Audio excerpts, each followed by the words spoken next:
নমস্কার বন্ধুরা, অভিনব চৈতিস ব্লগে তোমাদের সবাইকে আবার একবার স্বাগত জানিয়ে আজকে নতুন আর একটা ব্লগ শুরু করছি। তোমরা সকলে কেমন আছো, কে কোথা থেকে আমার ব্লগগুলো দেখছো আর দেখে কেমন লাগছে সেটা অবশ্যই কমেন্ট করে জানিও।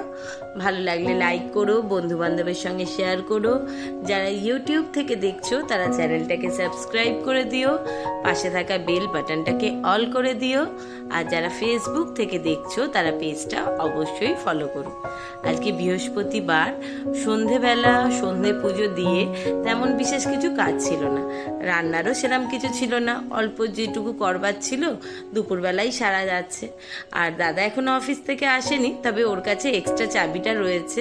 আর ফোনে জানিয়ে দিয়েছি বিকেলবেলা ঘরে বসে শুধু শুধু ভালো লাগছে না থাকতে, তাই মা, সেজমা, ছেলে আর আমি চারজন মিলে একটু ঝটপট রেডি হয়ে বেরিয়ে পড়েছি যে একটু আশেপাশে কোথাও থেকে ঘুরে আসি। যেহেতু সেজমা এসছে, শুধু শুধু ঘরবন্দি হয়ে বসে থাকলে তারও ভালো লাগবে না, সেই জন্যই বেরোনো। আর বৃহস্পতিবার বলে রিকেরও আজকে কোচিং নেই, তাই জন্য স্কুল থেকে এসে অল্প কিছু খাওয়া দাওয়া করে একটু পড়াশোনা করছিল। তো ওকে ছিল যে আসবে না, ও বাড়িতেই থাকবে। তো আমি বললাম একটু সময় যখন আছে টুক করে ঘুরে আসি। কিন্তু টুক করে বেরিয়ে আসি বলতেও আগে থেকে তো কিছু প্রোগ্রাম করা ছিল না, হঠাৎ করেই বেরোনো। তো ঘড়িতে বেরোতে বেরোতে 7:15 হয়ে গেছিল। এসে পড়েছি শালকিয়ার সবচেয়ে বড় মন্দির, নতুন মন্দির। তো নতুন মন্দিরে ঘুরতে এসছি, একটু হাওয়া খাবো, মন্দিরে বসবো, সবই ঠিকঠাক ছিল। কিন্তু দেখে যতটুকু দূর থেকে বোঝা যাচ্ছে ভেতরে লাইটগুলো মনে হচ্ছে অফ হচ্ছে। অনেক দিন পরে বিকেলের দিকে নতুন মন্দিরে আসা, সেভাবে টাইমটাও আমার ঠিকঠাক জানা নেই, মনে হচ্ছে না যে মন্দিরটা বেশিক্ষণ খোলা থাকবে। তারপর ঢোকার মুখে গেটের কাছেও দু একজনকে জিজ্ঞেস করছিলাম, তারাও বলছিল নাকি মন্দির এখন 8টার মধ্যেই লাইট নিভিয়ে দেয়, 8:15-20 মধ্যে একদম ফাঁকা করে সব বন্ধ হয়ে যায়। তো সেটা আমার জানা ছিল না, ভাবলাম সেজমা এসছে যখন, তখন নতুন মন্দিরের যেটা আমার জন্য বিশেষ আকর্ষণ সেটা পরে বলছি। আর নতুন মন্দিরের যেটা এখন বিশেষ আকর্ষণ হচ্ছে এই 51 ফুটের সবচেয়ে বড় শিবটা। এটা দেখতে প্রায় অনেকেই আসেন, আর যাদের বাড়িতেই যে কোনো রিলেটিভ আসুক না কেন তারা কিন্তু প্রত্যেকেই এই নতুন মন্দিরের শিবটা দেখতে আসে। দেখতেও কিন্তু ভারী সুন্দর লাগে, সুন্দর লাইটিংয়ে কাজ চলে। বিকেলবেলা আসলে অবশ্য এটা দেখা যেত, যেহেতু বন্ধ হয়ে গেছে তাই আর লাইটটা দেখা যাচ্ছে না, কিন্তু পূর্ণিমার চাঁদের আলোয় বাবার গায়ের রং একদম ঝকঝক করছে। আর ওই দেখো দূরে কি ভালো লাগছে হাওড়া ব্রিজটাকে দেখতে, সুন্দর আলো দিয়ে সাজানো, আর তাতে তো লক্ষ লক্ষ গাড়ি দৌড়ে বেড়াচ্ছে। তবে এইদিকে লাইটগুলো সব অফ করে দিয়েছে, বন্ধ হয়ে যাচ্ছে বলে। আর যেটা আরেকটা কথা বলছিলাম, নতুন মন্দিরের যেটা মূল আকর্ষণ, যেটার জন্য আমার বিশেষ করে আসা আর সেজমাকেও নিয়ে আসা দেখাবো বলে, কিন্তু সেটা আর হলো না। সেটা হচ্ছে নতুন মন্দিরের এক সাইডে 12 জ্যোতির্লিঙ্গর প্রত্যেকটার আলাদা আলাদা করে মন্দির তৈরি হয়েছে, আর সেটা দেখতেও ভারী সুন্দর। আমি সেটা নিজেও দেখব, তোমাদেরকে সঙ্গেও শেয়ার করব, আর সেজমাকেও দেখাবো, এই ভেবেই এসেছিলাম। কিন্তু যেটা বললাম, এসে দেখছি ওই দিকটা বন্ধ হয়ে গেছে, তাই জন্য না আমি দেখতে পেলাম, না তোমাদের সঙ্গে শেয়ার করতে পারলাম, আর না সেজমাকেও দেখিয়ে উঠতে পারলাম। কি আর করা যাবে, অগত্যা অন্য যে মন্দিরগুলো খোলা আছে সেগুলোই একটু ঘুরে নিচ্ছি। এই যে এখানে রাধা কৃষ্ণের মন্দির, ওদিকে ছিল শিবের মন্দির। শিবের মন্দিরই বেশি, বিভিন্ন রকম শিব, তবে ওটা কি শিব আমার এখন তোমাদেরকে ঠিক করে বলতে পারবো না, কারণ আমার নিজেরও খুব ভালো মতো জানা নেই। আর এইটা হচ্ছে রাম, সীতা, লক্ষ্মণ আর হনুমানজির মন্দির। বিভিন্ন মন্দির ছোট ছোট করে আলাদা করে সুন্দর করে সাজানো। নতুন মন্দিরের ভেতরটা এসে বসতে দেখতে এত ভালো লাগে, ভেতর থেকে আপনি একটা যেন ভক্তি শ্রদ্ধা বেরিয়ে আসে। আর চতুর্দিকটা এমন সুন্দর খোলা বড় মাঠ, হাওয়া, গঙ্গার পাশেই গঙ্গা বয়ে যাচ্ছে, তার সুন্দর মিষ্টি হাওয়া, এত সুন্দর পরিবেশ, সত্যি কথা কোথা থেকে সময় কেটে যায় বোঝাই যায় না। তবে আমার নিজের করে বিশেষ করে যেই সময়টা বেশি ভালো লাগে নতুন মন্দিরে আসতে, সেটা হচ্ছে একদম ভোরের সময়টা। ভোরবেলা একদম 5টা থেকে মোটামুটি 7:30, 8টা, 8:30 অবধি ভেতরে খুব খুব সুন্দর পুজো পাঠ, ঠাকুরের গান, অনেকে মাঠগুলোতে এক্সারসাইজ করে, ব্যায়াম হয়, যোগা হয়, অনেক কিছু হয়, অনেকে হাঁটতেও আসেন। আর নতুন মন্দিরের একদম পাশের মাঠটা বা পাশের ঘাটটাতেই মেজদার ঘাট বলে যেটা পরিচিত, যেখানে রিকরা আগে সুইমিং করতে আসতো। এখনও সেইখানে সুইমিং ক্লাস হয়, কিন্তু রিকের যেহেতু সময়ের অভাবের জন্য ও বেচারা আসতে পারে না। আর এই দেখো, এই মন্দিরটা কিন্তু নতুন মন্দিরের সবচেয়ে প্রথম আর পুরনো মন্দির। এটাও শিবের লিঙ্গ, দেখে বুঝতেই পারছো। আমি যদিও 4টে গেটের মধ্যে 3টে গেট বন্ধ, একটা গেট খোলা আছে সামনের দিকটা, তো ওখান থেকে ভিডিও করার অ্যালাউ নেই বলে তাই পাশ থেকেই দেখালাম। আর এই তো সন্তোষী মায়ের মন্দির। আর ওইদিকে শিব মন্দিরের ওপরটা তো দেখে বুঝতেই পেরেছ, নিচটা পাথরের লিঙ্গ আর ওপরটা পুরোটা রূপো দিয়ে একদম ঢাকনা করা আছে। বাবার মাথার সাপ, ত্রিশূল, ওদিকে প্রদীপ, পিলসুত সব রূপোর। দেখতে কিন্তু শুদ্ধ ভালো লাগছে, তাই না? সকালবেলা যদি কখনো আসতে পারি, যদিও এখন আর একদম সময়ের অভাবে আসা হয় না। আর এই হচ্ছে বজরংবলীর মন্দির। তো যদি আবার কখনো সময় করে আসতে পারি, আগে রেগুলার আসতাম, কিন্তু তখন যেহেতু ভিডিও বানাতাম না তাই দেখানো হয়ে ওঠেনি। তো তখন দেখাবো। সকালবেলার পরিবেশটা এত সুন্দর লাগে, সেটা না দেখলে বলে বোঝানো যাবে না। এই দেখো, এখান থেকে পুরো ভালোভাবে বোঝা যাচ্ছে 3 দিকে 3টে গেট বন্ধ, আর এই গেটের ফাঁক দিয়ে একটুখানি তোমাদেরকে ভিডিওটা তুলে দেখাচ্ছি। মাঝখানে একদম মহাদেবের মন্দির, আর চারপাশে ঘিরে রয়েছে একদিকে সন্তোষী মা, একদিকে বজরংবলী, আর একদিকে রয়েছে একদম মা পার্বতীর কোলে সিদ্ধিদাতা বিনায়ক, আর আরেক পাশের মন্দিরে রয়েছে লক্ষ্মী আর নারায়ণ। এটা তো হলো এই মূল মন্দিরের, মেন মন্দিরের চারপাশে 4টে আলাদা মন্দির, আর মাঝখানে মহাদেবের। আর ওদিকেও দেখালাম রাম সীতার মন্দির, রাধা গোবিন্দের মন্দির, মহাদেবের অন্য সব মন্দির। চতুর্দিকটা মন্দিরে মন্দিরে সাজানো। এই যে এটার কথাই বলছিলাম, মা পার্বতীর কোলে একদম সিদ্ধিদাতা বিনায়ক। খুব সুন্দর লাগে এখানটা দেখতে।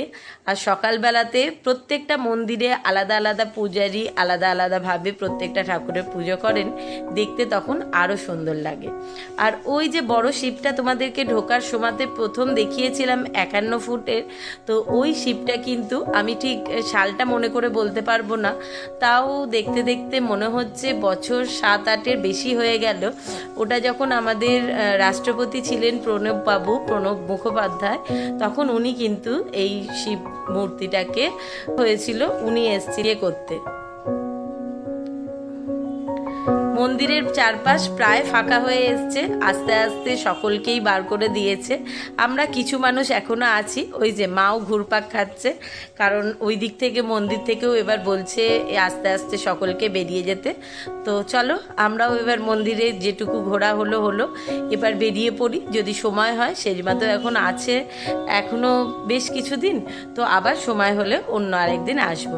ততক্ষণে বেরিয়েছি যখন, তখন শালকিয়ার চারপাশে আরও যে সমস্ত মায়ের মন্দির আছে, শালকিয়াতে অন্য যা জিনিস আছে প্রচুর মায়ের মন্দির কিন্তু আছে। তো সেগুলোই একটু টুকটুক করে সেজমারও দেখার ইচ্ছা, একটু ঘুরিয়ে নিয়ে একেবারে বাড়ি ফিরবো। আরও সময়টা আছে যেহেতু হাতে, তোমাদের দাদা এখনো অফিস থেকে আসেনি, আর সে শালকিয়ায় আসলে আগেই আমাদেরকে ফোন করে জানাবে। তো সেই জন্য মনে করলাম বেরিয়েছি যখন, এত তাড়াতাড়ি বাড়ি গিয়ে লাভ নেই, একটু ঘুরু করেই ঢুকবো। তো ওখান থেকে বেরিয়ে সেজ মায়ের মন্দির, বড় মায়ের মন্দির, মকর মায়ের মন্দির, ছোট মায়ের মন্দির, টুকটুক করে সব মন্দিরই ঘুরেছি, কিন্তু ওখানে একেবারেই ভিডিও করতে পারিনি। আর একটু ঘোরাঘুরি হাঁটাহাঁটি করে মা সেজমা দুজনেরই পায়ে ব্যথা, কোমরে ব্যথা, তারাও ক্লান্ত হয়ে পড়েছে। তো ওদেরকে ওই পারে দেখতেই পাচ্ছ, আইসক্রিম কিনে দাঁড় করিয়ে দিয়েছি আইসক্রিম খেতে। আর আমি এপারে দেখছি একটা টোটো, অটো, রিক্সা যা পাবো দেখে ওদেরকে তুলে দেবো। আর এখান থেকে একটুখানি রাত্রিবেলা ওরা যা খাবে, কারণ ওরা এখন কেউ কিছু খেতে চাইছিল না বলে রাত্রেরই টুকিটাকি খাবার কিনে নিয়েছি। আর দেখতেই পাচ্ছ ওই যে দাদা এসে বসে রয়েছে বাইকে, আমাদের জন্যই অপেক্ষা করছে, একদম আমাকে নিয়ে ফিরবে। তো ওদেরকে টোটোতে তুলে দিয়ে বাড়ি পাঠিয়ে দিয়েছি, আর চাবিও দিয়ে দিয়েছি ওদের সঙ্গে। আর দাদা আর আমি চলে এসেছি একটুখানি মাছের দোকানে। মনে করলাম বেরিয়েছি যখন, অ্যাকোরিয়ামের জন্য কিছু মাছ কিনে নিয়ে যাই, আর সেই জন্যেই চলে এসেছি অ্যাকোরিয়ামের দোকানে। যদিও তেমন বিশেষ কিছু মাছ এখনও পর্যন্ত সেরম চোখে পড়ছে না, মানে বড় মাছ, কিন্তু যা আছে টুকিটাকি টাই নিয়ে যাই, কারণ অ্যাকোরিয়ামটা একটু ফাঁকা হয়ে গেছে।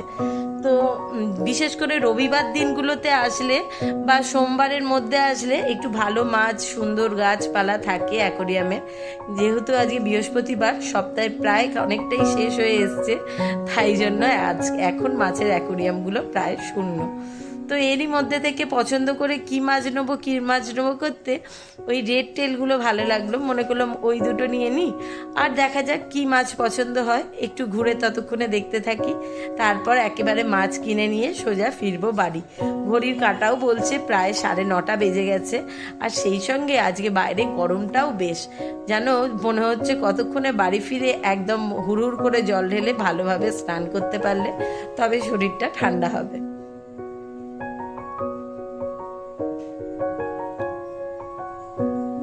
মোটামুটি মাছ নেওয়া হয়ে গেছে, চলো এবার বাড়ি ফেরা যাক।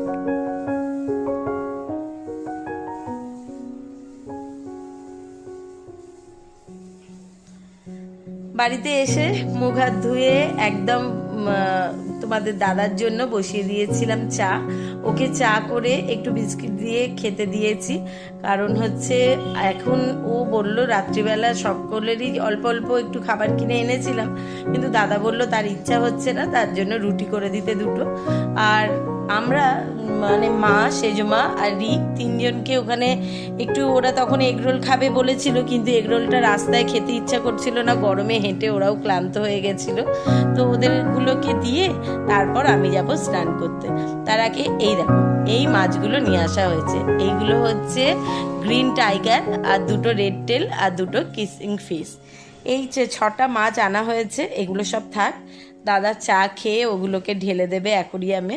আর আমি তার আগে ওদেরকে যে এগরোলগুলো এনেছি ওইগুলোকে দিয়ে দিই খেতে, তারপর যাব একদম নিশ্চিন্তে স্নান করতে, এসে দাদার জন্য রুটি কটা করব। তাহলেই মোটামুটি তরকারি করা আছে, অসুবিধা হবে না, রাত্রিরের কাজ কমপ্লিট হয়ে যাবে। আর 3-4টে রুটি করতে তেমন বেশি কিছু সময়ও লাগবে না, ঝটপট করে নিলেই হয়ে যাবে। ওরা ততক্ষণ এখানে এগরোলগুলো খাক, আর এই ফাঁকে আমারও ভিডিওটা এখানেই শেষ করছি। তোমাদের কেমন লাগছে ভিডিওগুলো দেখতে সেটা কিন্তু অবশ্যই কমেন্ট করে জানিও, বন্ধুবান্ধবের সঙ্গে অবশ্যই শেয়ার করো, ভালো লাগলে লাইক করো, আর চ্যানেলটাকে সাবস্ক্রাইব করতে, আমার পাশে থাকতে কিন্তু একদম ভুলো না। ওই যে দাদার চা খাওয়া হয়ে গেছে, এখন অ্যাকোরিয়ামে মাছগুলো ঢেলে দিচ্ছে। রিক আর সেজমা দুজনে বসে পড়েছে খেতে, কিন্তু মা যেহেতু স্নান করে এসছে তাই গোপালকে গেছে খেতে দিতে। গোপালকে খেতে দিয়ে শয়ন দিয়ে তারপর মা মায়েরটা খাবে। তো আজকের ভ্লগটা তাহলে এখানেই শেষ করছি। সবাইকে শুভরাত্রি জানিয়ে সকলে ভালো থেকো, সুস্থ থেকো। খুব শিগগিরই নতুন আরও ভ্লগ নিয়ে আসছি, ততক্ষণের জন্য চ্যানেলটার সঙ্গে জুড়ে থেকো। আর তোমাদের ভিডিওগুলো দেখে কেমন লাগছে সেটা কিন্তু জানাতে একেবারেই ভুলো না। এখনের মতো টাটা, শুভরাত্রি।